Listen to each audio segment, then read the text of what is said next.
তো গাইস, আজকে সকাল সকাল যাচ্ছে ভাইয়ের খেতে।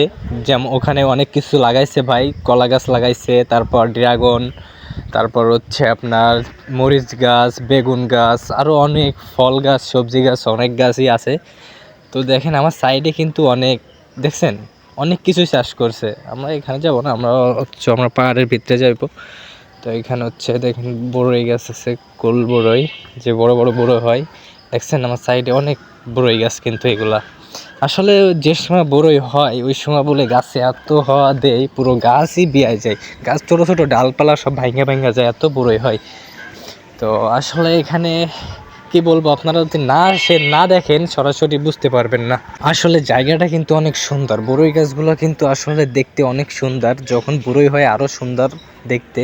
তো আমরা এখন যাব পাহাড়ের ভিতর, কারণ পাহাড়ের ভিতর ভাইয়ের অনেকগুলা গাছ আছে, যেমন ড্রাগন আছে, তারপরে সবজি ফল ফলালি অনেকগুলাই গাছ লাগাইছে, ওইগুলো তুলতে যাব আর কি। ভাই প্রায় এক সপ্তাহ হয়েছে বাগানে যায় না। তো বৃষ্টির দিন আর ভাবছিলাম সকাল সকাল যাইব, কারণ সকাল সকাল বৃষ্টি নামছে, এই জন্য যাইতে পারি নাই, তো একটু দেরি হয়েছে যাইতে। তো এখনও বৃষ্টি পড়তেছে, অলরেডি বৃষ্টিতে ভিজতেছি আর ভিডিও বানাইতেছি আপনাদের দেখাবো এই জন্য। তো যাই এখন আমরা, তারপর আপনাদের সব কিছু দেখাবো। ওকে, দেখতে থাকেন আপনারা।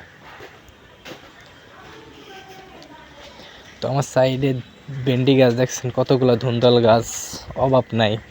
এখানে অনেক কিছু চাষ করে এদিকে, আমাগো দিক থেকে এদিকে চাষবাস বেশি। তো আপনারা দেখতে থাকেন। তো এই ভিডিওটা এই পর্যন্তই।